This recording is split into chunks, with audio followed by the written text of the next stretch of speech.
I have either a very deep question that brings us into the depth of our shadow, or I have a riddle. And I want the riddle.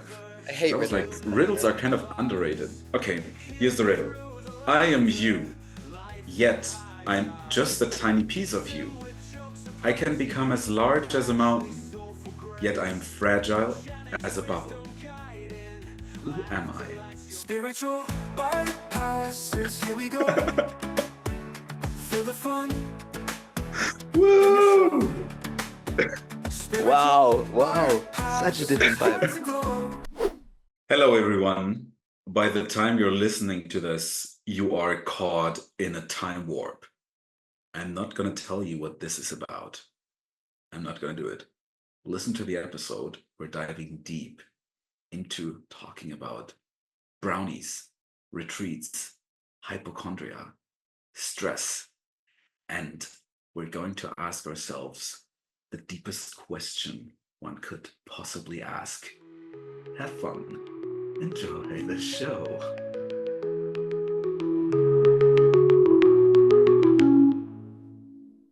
We're back online.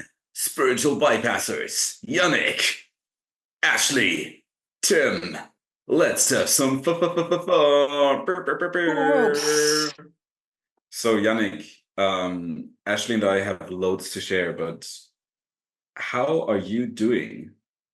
Yes, I am in a very vulnerable place right now. I had 2 trips in the time. I did 2 trips, one with psilocybin and one with acid, in the time that we didn't see each other, which was a longer break this time because you guys were on a retreat. We're going to hear all about it, I guess. And I'm very excited to hear from you guys how it went. And yeah, so wow, I thought it was going to be a trip where I go into the heavens and chill with the gods, like always, because I'm so enlightened and I'm not really like connected to all these earthly human things anymore. But it was very different. It was a lot of fear and darkness and shame, and it felt like really humbling and really like earthy and human. And with my expectations being very different, you never have expectations when you go into psychedelic trips, no matter how the last ones went. That was, kind of challenging. Maybe I can share a bit more about that later, but it's still processing. And for me, this time, the integration was the most important part. So the trip itself was kind of like painful and like sticky and like not really, there wasn't really a resolution in the end, kind of like that. So that was a bit frustrating. But then like doing the real work, like talking to my parents about some things that came up, or to a loved one, or sharing about fears that I have in the relationship that I'm exploring right now. Like these were the things that really did something for me. So yeah, this time, I mean, it feels good, feels healthy, but also feels a bit slower and less sacred and holy, I'm used to. So yeah, that's where I'm at right now, integrating psychedelic experiences. Thank you for sharing. Yes, of Wow. course. Thank you, Ashley, for seeing me in that. Also, thanks for the cliffhanger. I hope we'll remember to dive into this later. Yeah, But and should we do a check-in round for everyone, or you guys want to immediately jump into the the to the retreat good stuff. experience, the juicy one? Ashley, what do you think? For me, I think the juice is in the retreat. Yeah, we can update everything the last People year. want to hear that. I can already feel the frequency. People are thinking, what kind of retreat? What are you talking about? Like, what happened? Exactly. Tell us all about it. So it's called Emotional Alchemy. We were a bunch of facilitators. Ashley was initially worried that she would have too many people on the team. Turns out it was exactly right as it is. We had the retreat in Portugal, in Ericeira. I love that Tim is introducing my business for me. That makes you look so professional. It's like, everyone knows my it. team will tell you about I'm just the PR manager or the host.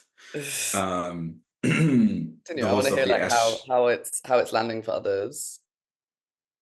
Yeah, for me, it was called Emotional Alchemy, and the theme was every day we have a different emotion that we'll explore. We had sadness, anger, joy, and fear. And what I personally think, and what I've mostly taken away from the retreat, it was a lot about relationships, and I didn't expect that. Like, how do I relate to other people with my emotions? I actually thought in my arrogance that I was quite advanced with this, but then found out through the two co-facilitators, Aaron and Flo, amazing people, they were like on such another level of communication that I found myself going from, oh, I'm probably an 8 out of 10 in terms of communicating skills. I dropped to a solid 4, and learned that I always had this lingering sense of something is in the room, or something is unspoken, or there's some sort of fear or unsafety within my friendships in general. Like there was this sense of dread that I also went to therapy with, and did a lot of work on, and I didn't find a resolution until the retreat, actually. And turns out that the very thing that I'm afraid of, like this anxiety, this fear, this feeling of it, I would actually say it's like an avoidant pattern, is the very bridge to intimacy. Like Flo and Aaron were hell bent on talking about whatever came up for them in terms of resistance towards the relationship. Like if they felt hurt, or if they sensed like something was going on between someone, they as quickly as possible talked about it and found a resolution. And I did that to some degree, and could feel there's a lot of room for more. And my voice dropped 8 octaves at least. Like I feel myself so settled in the way I speak, because there's sense of I have to hide something, and thus my voice is going up here because I'm friendly, okay, has dissipated to a big degree, and I can find myself in a space where I can actually say anything. Like everything is okay, everything is allowed, and I made the experience that it's met with open arms and welcomed. So that was amazing for me. We did a lot of relational exercises with the emotions, did a lot of releasing, and maybe Ashley can take the lead. I just want to add, I don't know, Jannick, if you've noticed, but Tim is also making slightly more eye contact than he has on previous episodes, because this is something that also came up to the surface this week of why the looking away is happening. And actually the fact that you just did that whole talk, even though your eyes are looking away sometimes, but the fact that your face was looking at the camera for the whole time is huge compared to previous weeks. I had that came up with a coach that I'm about to work with.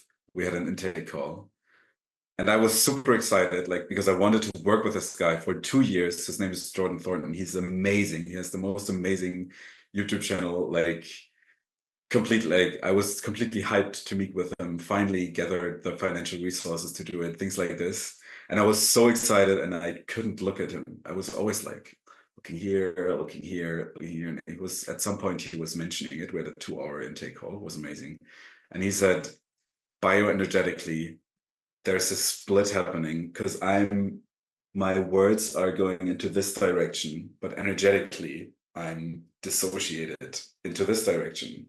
So there's something going on here. And then I practiced keeping the virtual eye contact, and it was a lot of tension came up, like a lot of fuck, I feel exposed now, I need to speak and I'm seen, and it's very uncomfortable. And this also perfectly plays into what I just shared about the increase in depth and safety that I feel in relationships. So that's something I'm actively practicing, is having eye contact. And it also feels weird to share that on the podcast, because a part of me is like, you should have your shit together, and that's pathetic and awkward. And yeah, at the same time, I'm grateful. Thank you for sharing, Tim. At least the Thank people you on for sharing. Spotify can't see it. Only the Yeah.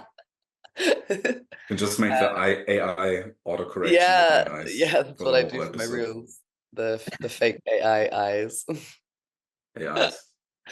But yeah, I'm feeling a similar level. Like, so this was the first retreat that I did with men and women and had a collaborator. And as Tim mentioned, I was very concerned about how big my team was. Even with one team member dropping out, I was like, what the fuck? I have like 8 people present for like 17 participants. And it was like, I'm trusting that that's meant to be for a reason. And it was, because actually every single time that there was intense processes happening that needed to go out of the main room, I had a team member who was there to hold it. And then also when new team members start getting tired and things like this. So yeah, it was also the first retreat not just doing anger. And yeah, like we said, we learned, like me and Tim were fangirling over the level of facilitation of a group and of inquiry that Aaron was able to take people into. I'm already planning next year's retreats with him. Like, we're really inspired to work together. And yeah, just brought a different flavor into when I'm in the women's spaces. Like, I really sense there's magic in both, and I'm super happy to be doing both of them.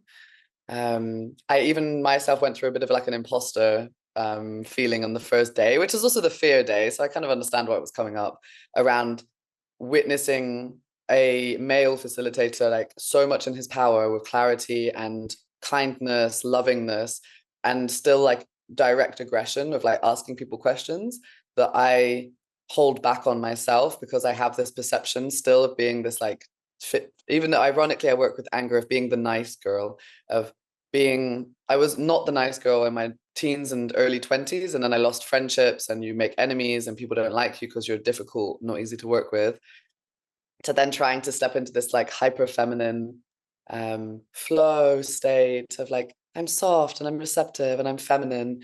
That then means I'm like not calling out when I want to speak my truth as much as I actually thought I was. Like Tim said, I thought I was like 8 out of 10 of like speaking out when I see things that I don't agree with. And I had mirrors come up 2 days after the retreat where things happened, and I was like, wow, like I didn't say anything then, and that was really not okay. And yeah, so I just have been unpicking what it means to be a woman speaking her truth, and to not be so like worried now necessarily of like, does it offend people?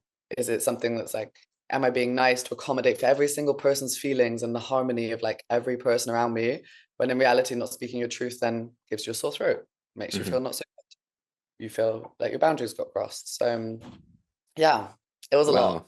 Really cool. Wow, yeah, that sounds so exciting, and as if like you guys also learned in the process of facilitating so much about yourself.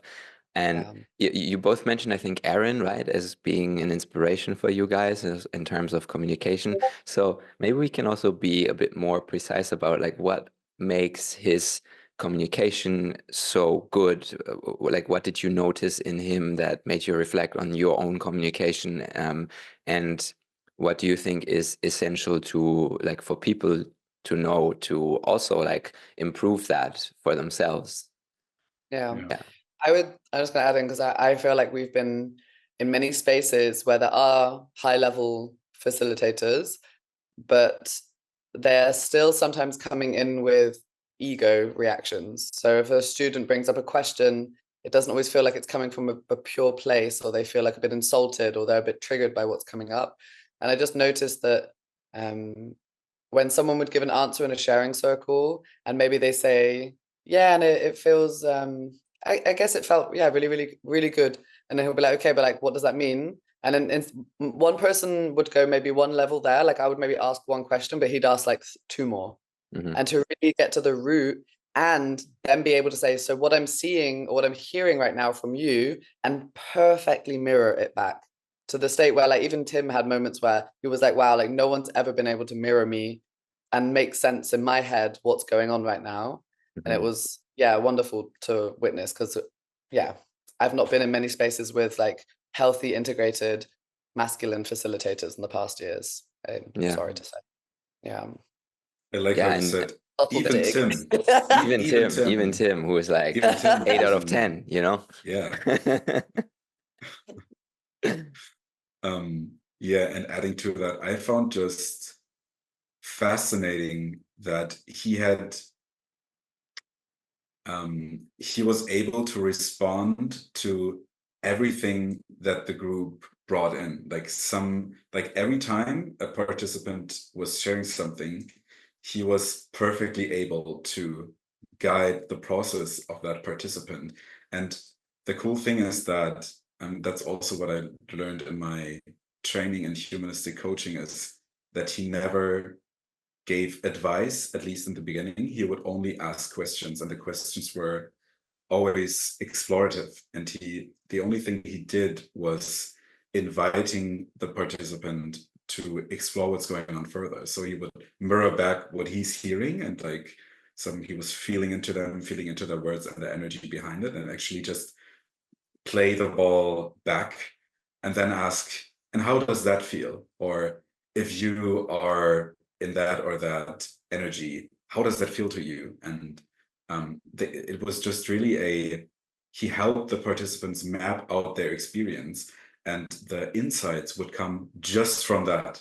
And that's very, very important, especially for us. We talked about gaslighting and all of this, but I find for myself also in relationships that this is a great way of supporting someone without having this hierarchy of, I know all the answers and I'm giving you advice, and it's probably a mother wound. It's probably in your past, that pain in your shoulder is something that's gone wrong there, and people are just shamed rather than, okay, you have that pain in your gut. Like, how does it feel having that? And to hold that, also that level of patience, and to hold that tension that comes up then in a group setting with over 20 people being present in the room was very masterful. And also just, he is like Ashley said, he is very precise and very, like in the masculine qualities, but also very empathetic. And also, Ashley, what you shared about the imposter syndrome, I for myself found there's a healthiness to it, to be humbled in situations like this, where I'm like, okay, one part is like, tries to tell me, you're already okay the way you are, there's nothing you need to add, and you're just comparing yourself. And another part that I took more seriously during the retreat was like, yes, it's that. And also you're confronted with something that you can improve, or something with things that you can learn. So you don't have all the answers, and he's obviously more advanced than you, and it doesn't mean anything necessarily, but for me it was like an impulse to craft my skills a bit more. And Jannick's gonna like this, because those two guys did possibility management training, which is also kind of rumored to be a bit of a cult, but I'm probably going to do one with Tim in Düsseldorf end of October, so we'll have more content. Wow. Actually management. It's another form of emotional training. I think the first training is called Expand the Box, and there's a lot of activities in there around like old mapping of your emotions, guiding others, meeting yourself. And I actually guided Tim and one of our friends we're with here on a little exercise that they do yesterday, that I wanted to do at the retreat, and it just didn't fit on the days because also there's a lot of exertion. And it was called 100% Emotions. And so we sat in a circle, and I have to get the video, maybe we can show you for next week to get your reaction. We sat in a circle, and I basically chose 4 songs. And for each song, for 1 minute, we would just go 100% into an emotion. So we went sadness, anger, fear, and then joy, and just expressed. And it must have looked and sounded so insane, like we were going to get put into an asylum. But it's really also to do this in acting classes and acting schools. So as Tim says, it was just motivation. Like, I'm going to do the possibility management training, and also I'm going to join a myofascial release training. I decided not to travel to the Americas this fall. I'm going to stay more local to Europe. Good. Yes, I like it. My traveling phases are coming slowly to a close. Yeah, same here. Jannick, you will like this. I'm moving to Germany. Yes. I'm moving to Germany for the winter. How real is that? How real is that? That's insane. I'm going to Berlin. Same with Ashley. I was like, I'm done with traveling. It's ripping my nervous system, and want to work on my projects and want to be more structured and focused, just like the good old German values. And yeah, I'll have that in Germany from Back to the roots. September on. Yeah, that's sick. Yeah, I mean, me too. I'm gonna stay at least until end of December in Germany. really? As well. Yeah, where for will the you stay? first time in 5 or 6 years. Where will you stay? Everyone Probably is. Also, Cologne. Cologne. okay, we come hang out. Yeah, for Yeah. sure. I'll be I mean, in we will- Hamburg yeah. and in Berlin. So Amazing. when I go to New So York, for everyone Yes, listening, Tim. there will be more in-person podcasts coming very soon. This will maybe be there's going to Düsseldorf be new anyways. locations we can think of, like really German locations, so we can do the Yeah, podcast. like a brewery or I don't know, a farm. A slaughterhouse. farm. Oktoberfest. Could do vlogs as well. So it's my turn this week to present you with fun things. And It needs to be funny, remember. It needs to be funny. Ashley, what's happening for you? I thought there was a man walking outside with a gun, but it was just a walking stick. And a giant dog. We and could ear go into a protectors. full emotional Wow. release session just from that, but okay, let's stay with Tim.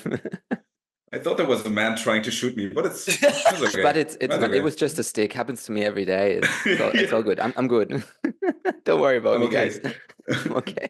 I'm I'm okay. used to this. I have two things. The first thing is just a couple of questions that I find engaging. And I found a website, an AI website. We all love AI, don't we? Where you can give in a prompt, you give the software a prompt, and it creates music out of it, including lyrics. So I've written a song, a hardstyle song for Ashley's Dutch blood heritage that she really liked, about Ashley Frost, that was very dark and very pumpy. And I have spent over 2 hours yesterday compiling a selection of songs about this podcast in hopes that we will find an intro song. And I thought about it, and here comes the cool thing. We're opening a time portal right now, because we are listening to the song now for the first time. I have like 5 songs, and people in the beginning of the podcast will already have listened to the song. Whoa. That's chills. Inception. It's like an Literal interstellar moment. Interstellar. Interstellar moment. Amazing. And I just want to preface that a few days ago, Tim was like, I don't like AI. I don't like that we're using ChatGPT to make our titles. I want it to stop. And then he's just spent 2 hours using AI. So. Isn't it ironic? Come to That the was a dark little side, my son. Shadow projection on my side. Gotta admit. Only the shadow. So, are you ready to actually hear with your ears? Bring it on, Right, Tim. Bring it on. Okay, I have a couple of genres. So the first song is called Atze. It's a very, yeah, it's hard style. Maybe I'll just throw you in. What does Atze mean? We can do a whole lecture about this. So It's pretty old though. It's like not really used is anymore. Mid 2000s, there was a German pop rap group that did very antisocial, sexist music. They were called Die Atzen, and they were just people who listened to Die Atzen were like getting drunk every weekend in the in like rural Asi Atzen. Asi Atzen. Yeah, you would see like a guy with a tank top like outside and baggy pants and like walking around. And you'd be like, what a Atze. Okay, so I'll just throw you in. I might skip here and there because the songs are how long do we listen to each one for? Like a minute or less? Or that's too long. 30 seconds. Okay. Yeah. Okay. All right.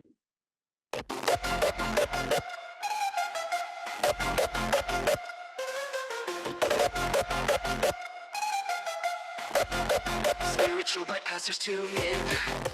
Join Ashley, Jannick, and Tim. Feel the beat within your soul. Dive in deep, lose control.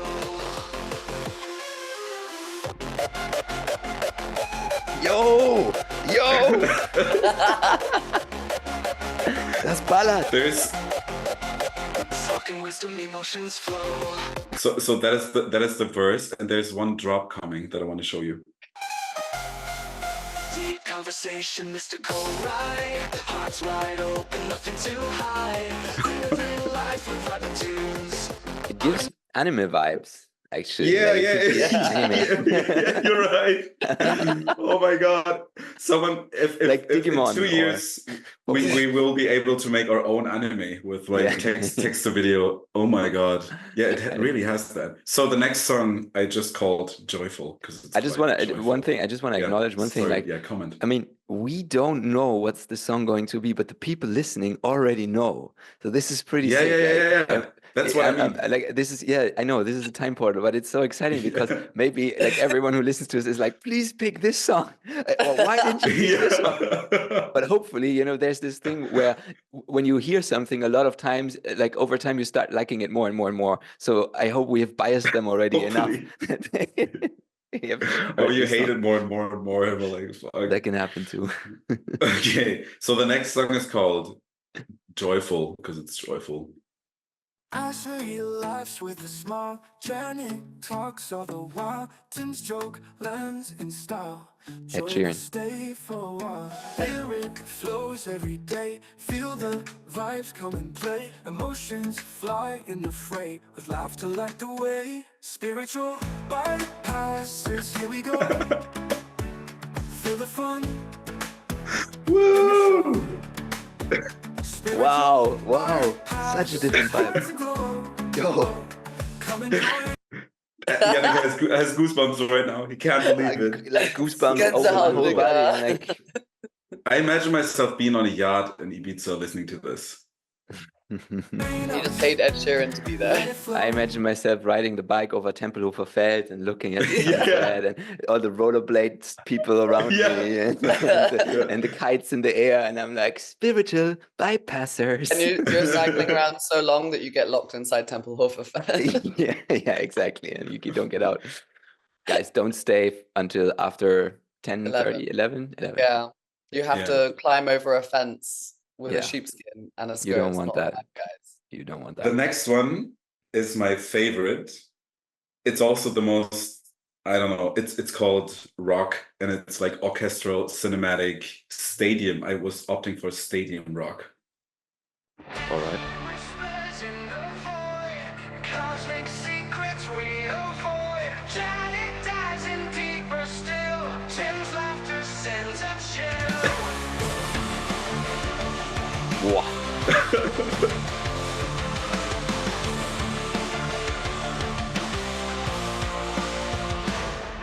Emotions twist around the spark. Journey So through funny. the realm so Once again, I'll skip to the chorus.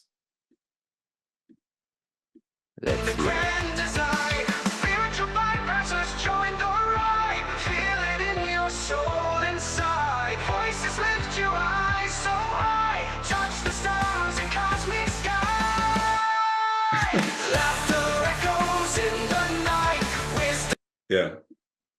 It wasn't my personal favorite. That was the other rock song. That doesn't vibe too much, right? No, No, We're not That's the the- rock. it was like me and least- Jannick are silent. We're like, Yeah. I'm just like, that's music. Yeah. That like, lowered the me and Tim vibration have actually. different music tastes. Yeah. That lowered the vibration actually. I could actually feel it. Yeah. Yeah. But can we be okay with a Turn low on the vibration? mic. Huh? Yeah, sorry. I cannot wait. This is another this reminds me of The Killers or something like that. Turn on the mic now, Ashley, Jannick too. Laughing through the chaos, where do we begin? Heartfelt emotions, spirit in the wind. Comedy and wisdom, it's where the fun begins. Hey, hey, bypassers, lift your I like this one. That's amazing. I knew you would like it.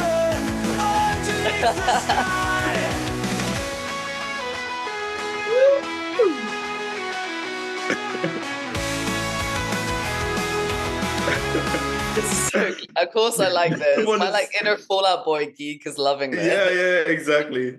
That's low-key amazing.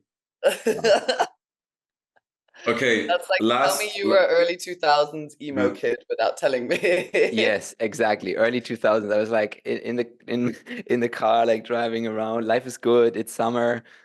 Classic Yeah. little wristbands, the little hand neck glove, the fringe, the mushroom hair. This was me. I'm total elder millennial. Jannick, did you have an emo phase in your life? I did not. No.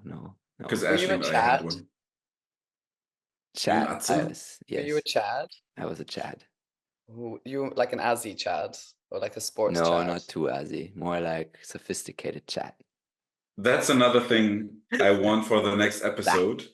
We'll bring out our teenage selves and we'll Oof. provide photos of us. Yes. Shit, that's Jannick is visibly you're Yeah, getting And sweaty. that's perfect because I'm going back to Oh, Amsterdam. And in my storage container, I have the photo album of like for my 21st birthday, all the pictures. my hair was like this, and Can't like, wait. like I think I I think was Tim will just able look to. the same, just with no The beard. hair that was growing here was almost over my ears, and I was able to pull it long and put it in my mouth if I wanted to. Oh yeah, same. And then That's I was kinda running around guy- like this, always like. Yeah. That's the emo, but that's Guys, the emo. that haircut. was a guy in my No, that was more Abby- Justin Bieber. when I was 18, and we called him Spike Boy because he had a mohawk, but when he didn't spike it up, he spiked it down with jam in front of his Wow. nose. Okay. And then one day he came in and it was gone, and we were like, oh, Spike Boy is just a normal boy now. And he just like cut it, and he's just normal. All Spike you Boy. were Spike was Spike Boy. Without the spikes, you are nothing. That was your whole Spike Boy identity, without- brother.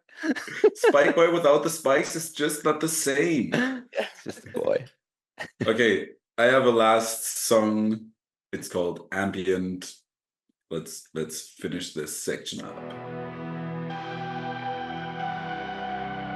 I think this one is It's also giving MDMA vibes. quite cringe, to be honest. Spiritual bypassers flying through the sky, voices from the ether, questions ask us why. Sounds like we're dead. Jannick casually guiding, Tim's wasting by his side. Journey through the Powerful. shadows, light we cannot hide. Spiritual bypassers, voices clear and free. Podcast whispers softly, what's our destiny?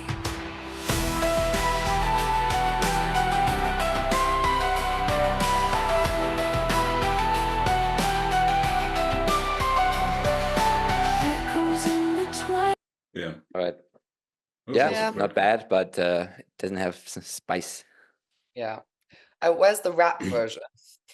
Yeah, where's the cool. The rap version. What I passes? could make one now. No, it's okay. I think Okay. I like the first one and the fourth one. I like the first and the second. What was the second one? I don't know. I just remember that. I remember two. That was good. That was the joyful one with the Yeah, Ed the Sheeran. joyful, the joyful one, Ed Sheeran. Yeah, I Yeah. know. I mean, it was a bit. What's the word? So we have the selection online now. I guess we'll decide behind the scenes. We need to talk to our manager as well. We need to talk to our Yeah, it's gonna be CEO, number one. executive. It's gonna be number one probably, if that's what we can agree on. The hardstyle one. Yeah, Yeah. I mean, That was pretty cool. Fuck, I don't want to scare people off. but maybe we Nah. can like cut it so it's like maybe to the middle part, or like make it play around with it a bit. Yeah. Let's play it one more time. Can we hear it? Okay. The strong contender. Maybe there's a bit where it's like the drop has come and then it's like doing a build up against it. You want people to listen to this when they click on our podcast. Like No, there's gonna be no. There's There's a- gonna be the intro first, Tim. So first, like normal people talking, doing funny, saying funny things, and then the music, and then Yeah. this podcast starts. So Yeah, we and would sometimes you can do it. Maybe we can use that sound as little interludes, like if someone swears or if there's awkward silence. Yeah.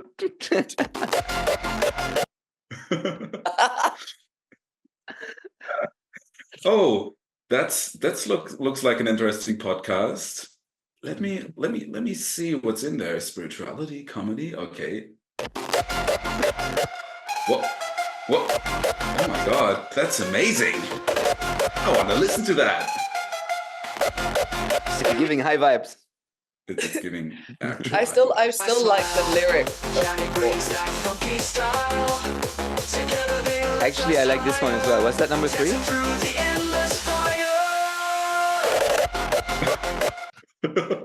So my only thing is I can't understand the lyrics of this one. So maybe we Yeah. can tweak it. But I really liked the lyrics of the emo one. It's not necessarily it has to be emo, but the lyrics were really good, like what they were saying. Yeah.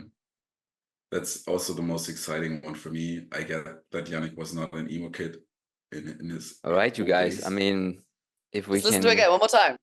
show us Listen the emo to song lyrics. again. The lyrics are great. The other The ones are good one. weird. They're like, you're floating. Turn on the mic now, Ashley Jannick too. Laughing through the chaos, where do we begin? Heartfelt emotions, spirit in the wind.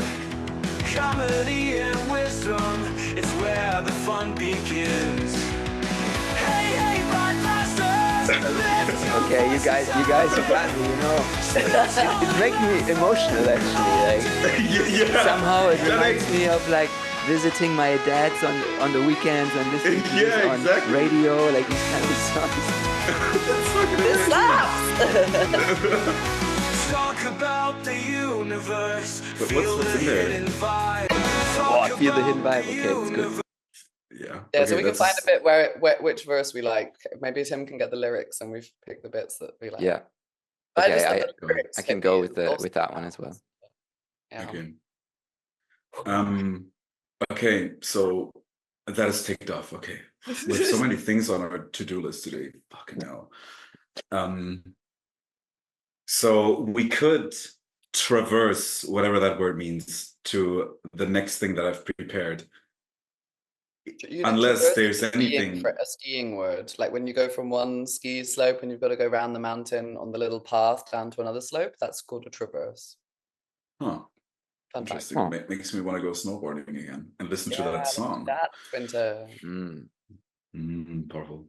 Okay. Shall I take the lead? Is that something you would want, or do you want to share something? Is there something on your You had heart questions right you want now? to ask us. Yes. There's a lot of things on my chest. Yes. I would your like this to chest? be my therapy Chest session. house. Okay. Then I have a question for you, Jannick. Yeah. What's the best decision you've ever made in your life? Woof. We're going in hard. We're raising the Alright. frequency. Yeah, immediately comes like something that initiated. Yeah. Okay. I like pretty clear. Let's be with one of the best decisions. Maybe the best decision I made was moving to Kopangan, or at that time I didn't know I was going to move there, but I went there because that just initiated a new life. Like basically from that point on, a new chapter, and it doesn't even feel like, of course, somehow it's related to what happened before, but it feels like a new world opened up. I met so many new people. My whole like social circle changed. The way I related to myself changed. The things I did, the way I practiced spirituality, the way I embodied the spirituality, the frequency of trips that I do, everything changed. And it was, really powerful. And without that, I don't know where I would be or what I would be doing, but the relationships that I was able to build from that on as well, and the way I found more and more to myself. So all these like cliche things that are more interesting when we go into detail happened, and that's why that was so important for me to make that decision. When was that? That was 3.5 years ago. Yeah, 2021. after COVID. It was still COVID times. Like I still had to get like a test and everything to get into the country. You Good always old go back to the times. same Wow. place, or is it like when you go back a different apartment every time? It's different apartments every time. Yeah, but it's more and more like the same people, same community, same things to do. And it feels more and more like each year I go back, it feels more like home. I mean, right now it's changing again because, like we said in the beginning, kind of like I feel like this whole traveling phase is slowly coming to an end, and I'm making peace with my home and with Germanness, the Germanness inside of me and the Germanness of my home. And probably the comedy content has helped me a lot because now it feels like less triggering and more just I can allow these people to be the way they are, and I can allow myself to also have that part in me as well, and I don't have to shame it or hate it, or much less. So yeah, slowly I'm seeing a lot of qualities of being here, and my priorities change. I'm like, I noticed during my trips that there's a big desire for more safety and stability and building things. Like I want to build Yes. stuff now. Like Oof. and Welcome to your 30s, guys. exactly. Yeah. This is like this matches perfectly my age and everything that's been going on. And what Freud said, that before you are 30, you're not really My old confronted friend. with death. Yeah, your old friend, my old friend, exactly. Sigmund. Old Siggy. Yeah, love him. And yeah, that's different now, but still, that could only happen because of these decisions that I made, for sure. That's You know, like most- copy paste, same thing that's been going on for me, like literally. Yeah.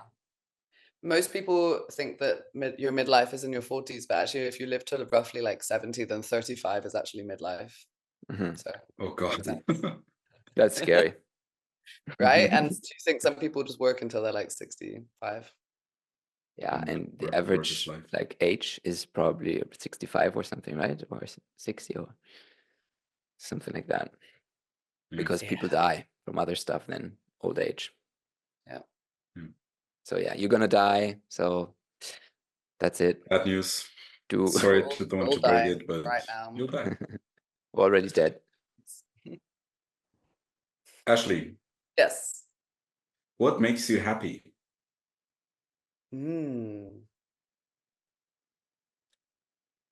The first thing that comes up is food. I was like thinking of that chocolate brownie we had yesterday. Oh, it was an abomination of a brownie. Jesus It's Christ. like it only just could classify as a brownie. It was almost like a chocolatey soup in the structure of a brownie. Like it just had enough solidified outer, and it just like, oh, it was so good. So I would say chocolate brownies, laughing, the ocean, being in the sunshine, which is not happening today in Portugal, which I'm annoyed about, and working towards purpose, working towards things that are making a change. And so I, of course, enjoy sitting on the beach, but I need that combination of like doing and resting.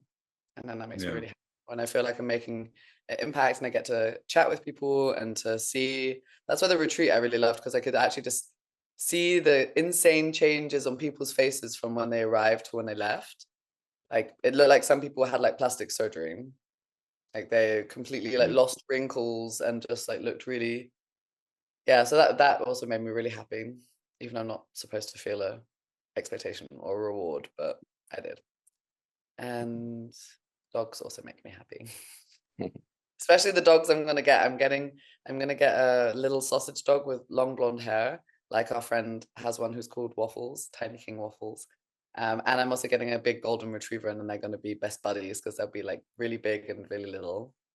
That's so And cute. really best You're gonna get them actually, like for you, where you're staying right now in the Netherlands, or? I'm moving to Mallorca for the winter. All right. To get used to staying in one place, to see if that's where I want to be.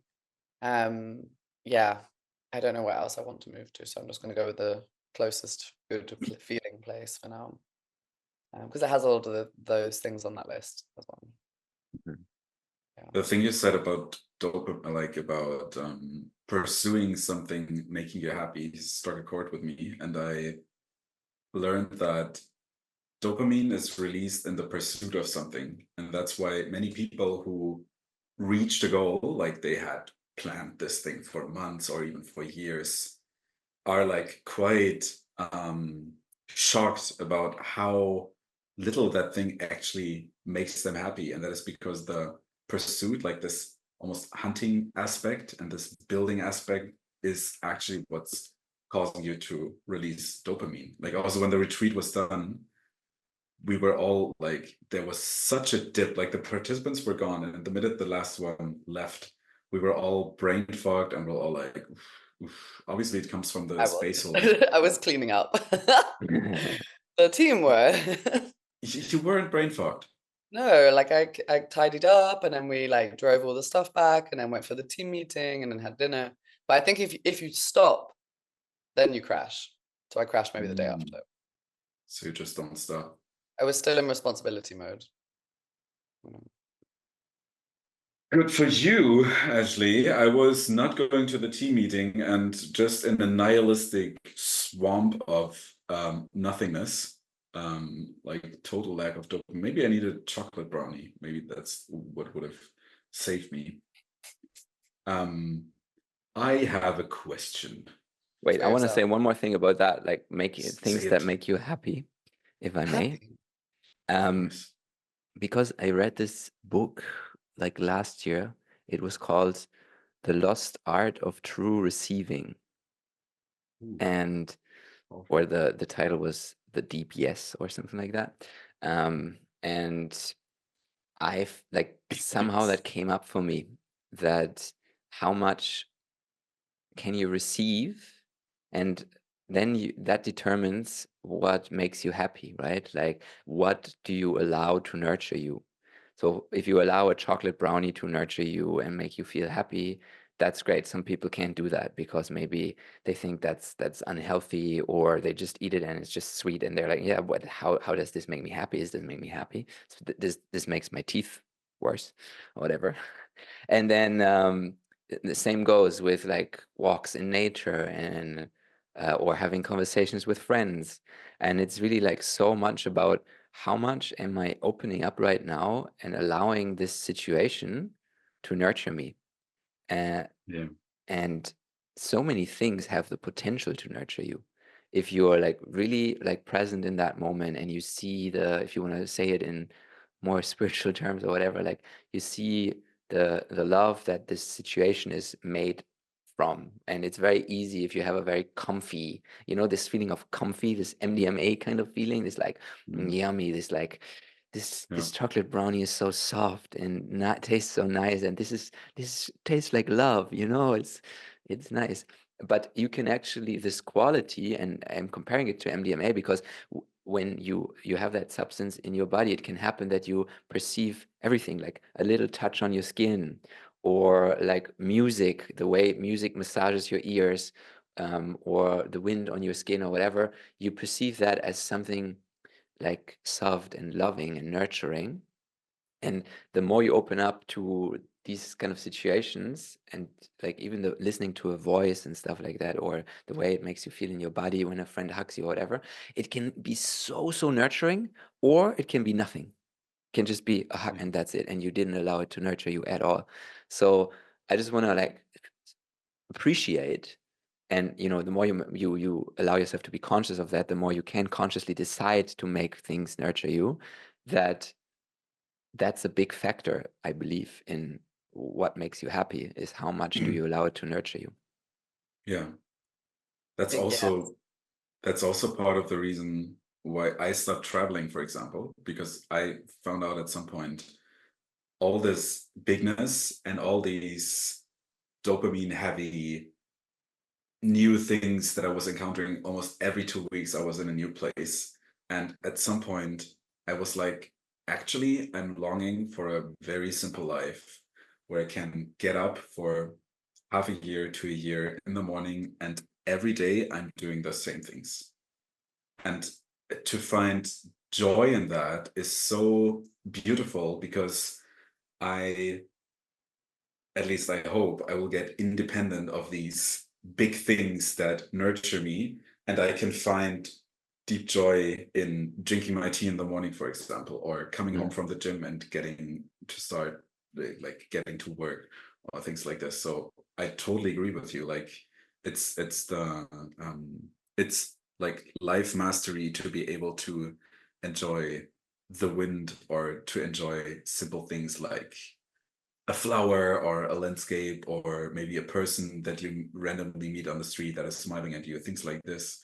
And the lower your threshold for this kind of enjoyment is, the more enjoyment you have. Like if I can enjoy just simply sitting on that chair, then I probably can also enjoy, I don't know, drinking a glass of water or having a conversation with a friend. And that's amazing. Versus I find enjoyment through traveling, which is expensive, which I'm independent, like which makes me dependent on places and things like this. And the threshold is high, and my brain is just going nuts on that. Yeah. Yeah, Very and I feel like stress really determines a lot, like how much you're able to do that.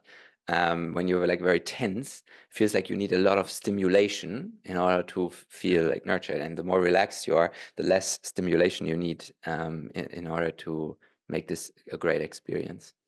Yeah. I think also people always want the other side, the grass is always greener. Like anybody who's in this 9 to 5 regular routine is like, oh my God, like I'd love to travel and to just not be in this. And then we've been in it and we're like, oh, we're ready to like go back to it. And I think you're just gonna always cycle between those desires. Yeah. And that's where I think working on something meaningful comes into play, because I want my life to be a pursuit of something big and also in a way controlled. Like I want to be independent of the things that you just mentioned. And I think the best way to do it is to have like a guiding star that is like a project or whatever is meaningful to you. For me, it's also recording music. When I start recording music again, and if I can pursue that, I don't need a vacation or like that. I'm speaking here like being in Portugal. I don't know how it will look like. I will probably have processes around that. Maybe not, but in theory and from my experience also in the past, that's what works. Having something meaningful that is independent of any circumstance. I have a third and last question. Are you ready? Ready. I was born ready. It's okay. I have two things. I have either a very deep question that brings us into the depth of our shadow, or I have a riddle. I want the riddle. I want both. Rätsel. Oder? Ashley is having a... Ashley's crying already. Attack. Sorry. I'm allergic to bullshit. Nice. Ashley, when Ashley is sneezing, she does this. And we just introduced, like every time Ashley is sneezing, she needs to do a karate move. So what's the bullshit in here, Ashley? Call it out. Where's the bullshit? Because Tim said he doesn't need things like brownies or sunshine or the ocean, and I call bullshit. We all need Didn't brownies. say that. You said Didn't all say the things that. that you just said, Ashley. I won't need any of those if I have purpose. Triggering. I like it. Yes. Yes. Give me more. Yes. I didn't even give the little hand thing that I do. We found like there's a hand gesture that I do that now I'm acutely aware that I do a lot. I'm like, that's Ashley's MILF mode. It's like, okay, so it's also a bit Markus Lanz. a bit Donald Trump, to be honest. Yeah. Beautiful. No, like actually I would want my life to be in a way where I don't need brownies to be happy. Fully own that. I would like the emphasis is on need. Like, do I want brownies? Do I enjoy brownies? Do I grant myself a brownie here and there? Maybe. Do I need it? Has to go into the title of the episode. Does brownies make you happy? Bad songs. The brownie gate. Brownie bullshit and bad songs. Okay, give us the Rätsel, the Brezel. Get off the riddle. Okay, let's try that out. I hate riddles. Like riddles are kind of underrated. Okay, here's the riddle. I will preface that it's kind of a spiritual riddle. Can you I put it in am the chat? you. In the chat? After, Um, after. Put it in the chat after. Sorry. After. I am you, yet I'm just a tiny piece of you. I can become as large as a mountain, yet I am fragile as a bubble. Who am I? Ego. My heart. Ashley, you got it right. Wow. I Wow. never get riddles. That was Wow. that. What is korrigierende Erfahrung in English? A setup. Corrective experience. Is it just my ego is like, I feel seen right now? That's me. No, because you said you hate riddles, but do you still hate riddles now that you're successful with them? Yeah, Oh. I like these riddles more. Yeah. I like riddles when I can solve them. I like these. Yeah. I hate riddles that, especially maths riddles, and like I don't like those. They make me sad. Oh, powerful activation right here. There's a doorway to a process here. Yes, that's a doorway. That's a doorway. Okay, do you want the deep question then? Yes, Do you want it? Okay. both of us. I'm speaking for Ashley. Yeah, As both of men us should. speaking at the same time. Ashley, or no, who was last? Ashley was last. So first, Jannick, you both answered the question. First, Jannick, what's been your biggest challenge in life, and how did you overcome it? These. Yeah. There's a big part in me getting activated with these questions that are so like finite, because there's this part of me that wants to say everything is a spectrum and there's problems and you solve them, like, but there's still a little bit there and blah blah blah. But you know, First when you thing want that to be comes up. when you want to be cool and inspiring, then you have to like speak in this finite way. It's like there was this issue of I didn't have any money, and then I just like got up every day at 6 a.m. in the morning and I worked hard, and then I had a lot of money. That's it. That's my story. So yeah, what's an issue that I solved? I was suffering a lot from what's the English word for hypochondria?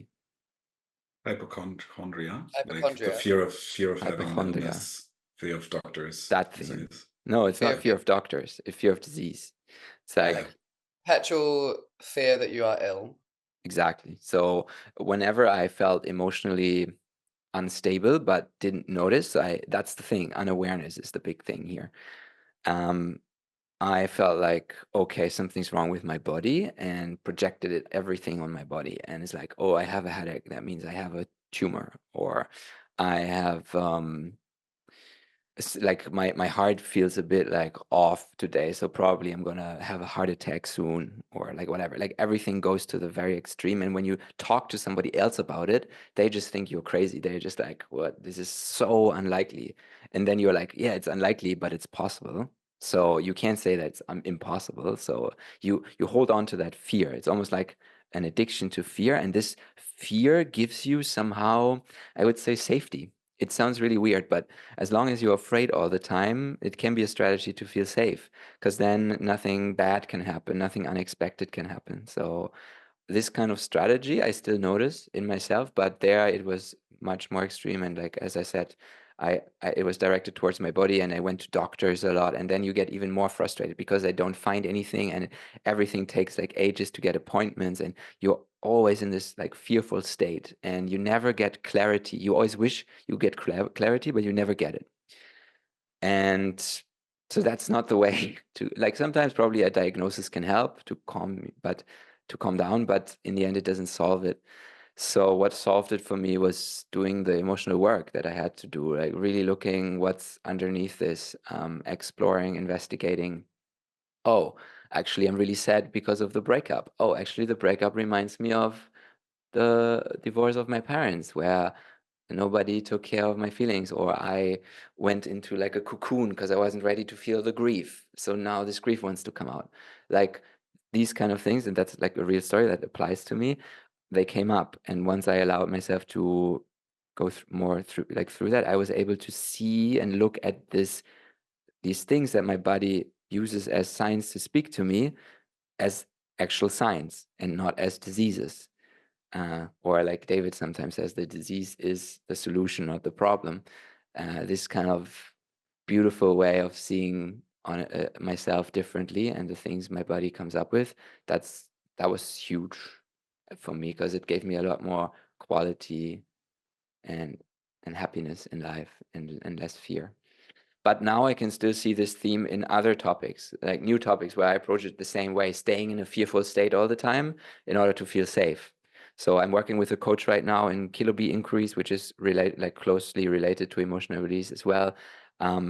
You work with emotional repression. You look for the root cause in emotional repression of things and topics in your life. And there I can see it again.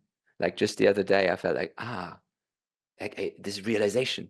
I need to feel fear in order to feel safe. Or I need to judge women.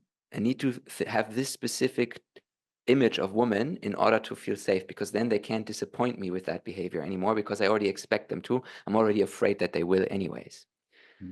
So yes, this is a big issue that I resolved in that regard, but it still comes up. And that's why I started my answer with, I don't think it's like problem and then problem solve. I think there's a theme in your life, and then you apply it to one thing and you overcome it, and then you can overcome it in different areas of your life as well. But you know, the things keep coming and you just get better and better and better at dealing with them. Spiritual bypassing. Yeah, that was Nice really bypass. beautiful. That was the opposite of it for me. Thank you. That was very insightful. There's also a new thing that came from our retreat. Whenever someone shares, and then if you agree with it or you're like touched by it, you're like, yeah, we at the Tantra retreats, we always do the love shower. We're like, let's give a love shower to Jannick. And for everybody who just listens to it, you use your hands and you like kind of shake them as if there's sparkles coming out of your hands, your fingertips, and they go all over the body. I do that with my pods at the retreats, that when someone shares, you like send them. But this is just like a little quiet motion you can make if someone's sharing in a circle, and if you agree, you're like, you shake your hands. spirit fingers. It's the better version of the snapping. Yeah. Yeah. Yeah. Okay. But also what's funny is that Jannick stole my answer. Ooh, really? Yeah, I was thinking that you have a very similar answer. Yeah, because my entry point and the biggest challenge for me is, let's say there's two aspects. There's the physical illness, and I also had like intense hypochondria, what was panic attacks, and I thought I was having heart attacks, and was then traumatized by going to doctors because they're like gaslighting, and they're like, you're lying, or you're making this up. And I'm like, yeah, but then why do I feel like I'm dying? Why do I feel like something is wrong? When is it intuition and when is it panic? And that was cycling for many years, also with the chronic fatigue I had. So there was some moments where I also was in the hospital and like thought my appendix was rupturing, and they had me in there for 5 days, and they're scanning me, and I was like crying, and I was scared, and so much going on. And there's just no one ever just said like, oh, maybe you just need to manage your emotions. Maybe this is like your body is doing this to tell you something is wrong, but it's not a physical thing. And that was a huge thing to overcome, of like, first of all, how to handle the panic when it comes up. And I don't know if I don't think I said it on here, but like 6-7 weeks ago, I had a panic attack for the first time in like probably a year and a half, 2 years.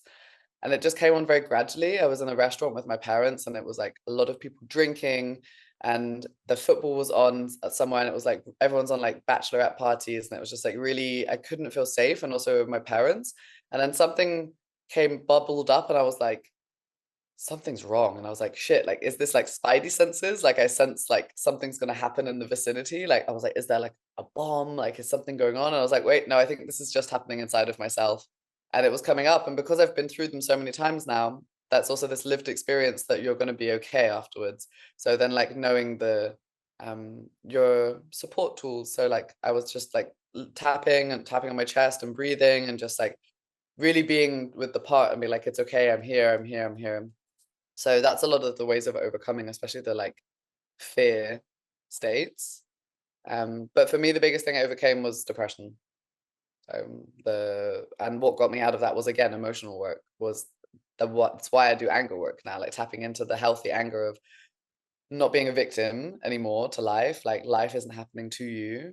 It's not, because during COVID, at one point when I finished my corporate job and I started going freelance, and then that freelance work ran out, and then I didn't have any work, and the cafes were shut because the lockdown came again. I had no means of working, and I at one point was working like 4 jobs to like stay afloat. But it was basically like me just trying to stay afloat like this. And like, life is so hard, and it's always adding more water into this bucket, and like it's really difficult, and it's so like it's happening to me, and this is like because of my parents, and all this like learned helplessness. And when I started just getting fucking angry, also towards myself, like, actually it's time to grow the fuck up. Like, it's time to take some responsibility and like build a raft so that you can sit on the water. And then like, even if more water comes in, you're like, yeah, like that, my anger was that raft of like carrying me through. And then that's been the biggest aspect, because I probably wouldn't be here if I hadn't pulled my pants up and gotten on with it. So, yeah. That's a powerful message also for everyone out there. Not to give any medical advice, like we're not licensed therapists, we are not doctors, not anything, but we can speak from experience that dealing with panic attacks and dealing with chronic illness, if you experience something like that, somatic work, nervous system work, emotional work, everything that works with the body can be beneficial on the healing journey that you're on, and can provide answers that doctors cannot provide.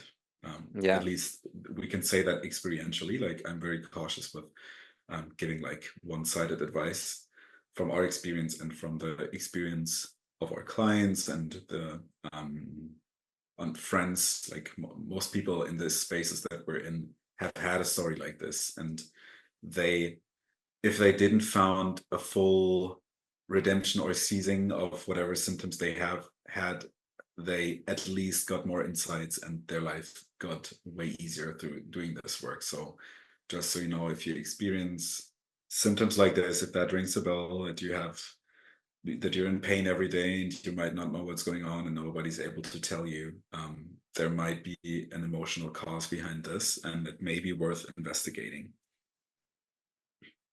Yes, definitely. I agree that the experiences with the doctors were so frustrating, because they are the opposite of holistic. They just look at their subject, and they're very limited in the way they treat. And a lot of times I believe like so many people who are in hospital or going to doctors on a regular basis, there's so much emotional cause. Like, there's a fly on Tim's head. Synchronicity on my third eye, actually. Came out of your third eye. Yeah, and I felt so, like, it made me even more sick, because I was in hospital, and like Ashley said, these doctors come in and they don't take you seriously, and they're like, there's nothing there, it's psychosomatic, and then that's done. That's the label they give it, and it's done, like, finished. Okay, psychosomatic, goodbye. Oh, stress. By the way, I haven't found a disease where there was not one factor of increasing the probability of getting this disease was stress. I don't think there is any. And so stress is this huge umbrella term. Yes, the fly is still there. Stress is this huge umbrella term that they put in every book for every disease as a factor, as a risk factor. But it's like, it's never investigated any further. What does it mean? Stress. Like, what is that even? And then, like, what causes stress? Why are you always stressed? Why is your body tense all the time? It's basically, stress just says, by the way, every fucking disease that you can think of has an emotional component to it, but we just call it stress. And we just found that, in all the studies, there was a factor. Stress was a factor, but that's it. I mean, we can't influence that. I mean, people are stressed, so can look at that, right? So done. This might be the gateway to reaching normal people with emotional work. that word. Because that's actually an easy way to explain it to any family member. Like, oh, I work with helping people relieve their stress. Yeah. Do you feel stressed a lot? Yeah. Oh, yeah. All right. Yeah. It's not only, and then you have to make them aware. It's not only because of the outer circumstances, like you said. It's not of the things that happen to you, and you must be stressed. That's the one mindset shift that you need to accomplish. And once you see, I'm in control, I can actually, without things in the outside changing, I can have less stress. All right, I want that. The fly, it's just a new cast member now. I'm holding space for the fly. Let's send some love to the fly. Yes, I totally agree with you, Jannick. That's something we can maybe dive into in the next episode, like what stress is, and about talk about how stress is contributing to various illnesses that we either had on our own or that our clients or friends or whatever had. It's a very it's a very important and interesting topic because, like you said, everybody talks about stress and shakes their hand on, we are stressed, but actually the experience of stress is, like you said, it's an umbrella term and it's highly individual and worth investigating. The fly moved. Yeah, it's so definitely worth investigating and leaving people maybe with a definition before, like with a cliffhanger definition to think about before we start talking about it more in the next episodes. Is one thing that in emotional release we define stress as is stress is fear. And when I heard that for the first time, I was like, well, how is stress fear? But then the more I investigated into myself and when I feel stressed, I actually noticed, yes, when I'm stressed, I'm afraid. I'm afraid something will happen. I'm not prepared. I need to prepare. And people who are afraid, what's their desire? They want to feel safe. Like it's related to my answer about the hypochondria. And another definition of more like spiritual teachers that do like this whole presence teaching things, they are like, stress is the resistance towards the present moment. So yeah, when you're fully immersed without resistance, then that there's no stress. So, or like if you approach it from the opposite way, the more you can allow the present moment to be as it is, the less stressed you will feel in this moment, because you can only feel stressed once you resist a part of this experience. And then go one step further, what do you actually resist? You don't resist the picture that you're looking at, or like, that's not what you resist. You resist emotions. That's the only thing you can ever resist in your life, is emotions. You don't resist anything else. If you think about a situation that you feel like resisting or you're afraid of, you're not. You are afraid of the emotion that situation could bring you. So that's why emotional mastery is like superpower. Yeah. I resist dairy milk because it gives me a stomach ache. Yeah, you resist the stomach ache, not the dairy milk. Nice way of gaslighting someone. You don't resist me. Just because I insult you, that's your problem, actually. Just stop, okay? It's your problem. If you allow the feeling of being gaslighted fully, then it's gone. The fly it's like just that. left. Wow. The fly flew. The fly flew. If you allow the feeling of being gaslighted by me fully, then you don't have a problem. So stop, okay? That was gaslighting in the gaslight. Let's get our title. I think we're coming to a close. I feel it. Getting a title. The next episode, which Jannick leads, will be in person. Ooh, sexy. Really? The next one? No, yeah, because next week I'm gonna be on a festival. I will have a lot to share, so I can prepare based on that. We're gonna be in a special location, not yet to be revealed, but we'll be off doing our first in-person.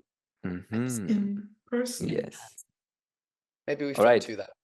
Give me some things I can write down. So the prompt I use usually is, please create a title that is funny and spiritual and dark. And for our podcast episode, and we talked about Brownies. Triggered. You're triggered? Yeah. Why? He hates ChatGPT. Yeah. No, I love it. I work with it every day. It's just something about that. Maybe I can be a client in the next episode. Yeah, maybe we investigate your just- next episode we'll investigate your aversion and resistance towards ChatGPT. And Why it's what's that stressing really me. about? How that is related to your father wound. Yeah. Tim just values authenticity, and he doesn't view ChatGPT giving comedic inputs as authentic enough for Thank you. podcasts on. Thank you. You learned from Aaron. You're asking good questions before coming to a conclusion. I just know Tim too well. Too well. Okay, what else did we talk about? We talked about theme songs, brownies, Brownies, I got this. challenges, Hypochondria. Overcoming. fear, Yeah, exactly.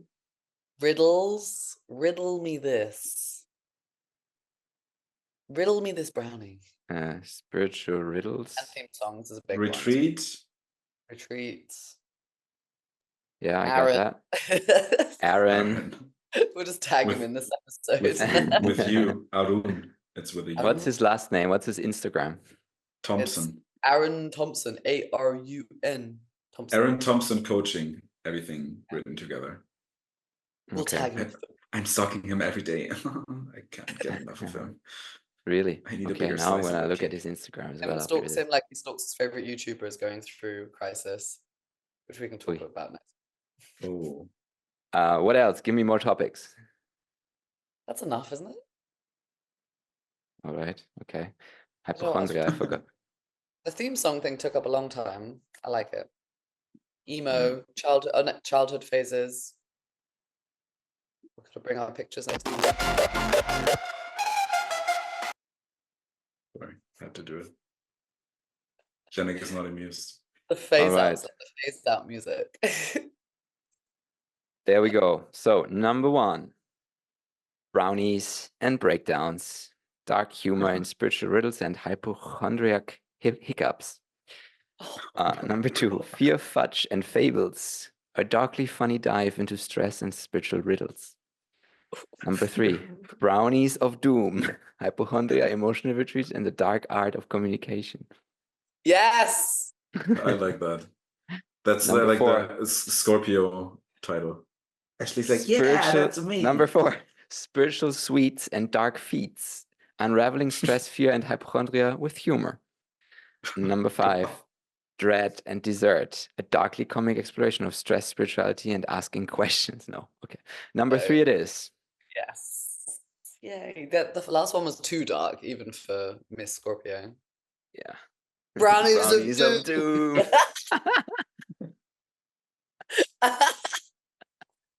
That'd be a great band name. Right, the brownies of doom. People And are the gonna be like, dark art of communication. What even Love. is that?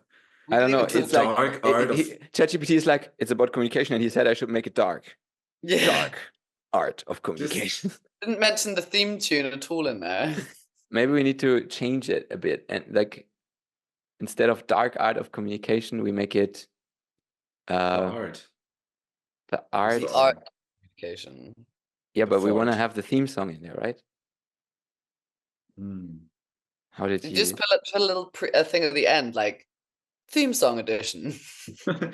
In brackets, theme song. The fact we found a theme song in this episode, Tim's job is to And- edit the song a bit. Okay. the art of communication Yeah. is not dark. Okay. Brownies of Doom, Hypochondria, Emotional Retreats, Finding Our Theme Song, and the Art of Communication. Oh my god. Man. Guys, Okay, think I that agree with you. ChatGPT sucks. AI takeover is still further away than we really think. Yeah. I think we're fine. Nice. Okay, yeah, great, Tim. I Okay, like your guys. adaptation. That's it. That was an amazing episode. We had so much fun. Thank you guys for listening. Next week, Jannick is going to be at a festival. He'll do even more trips. He'll have amazing stuff to share. We'll be in our first video episode. So tune in and we'll up the quality of this podcast. We're going viral right now. This is changing. When someone asks us, what was the best decision you've made in your life? It was exactly that. You will experience the best decision of our lives next week in person. So get tuned in. 3, 2, 1.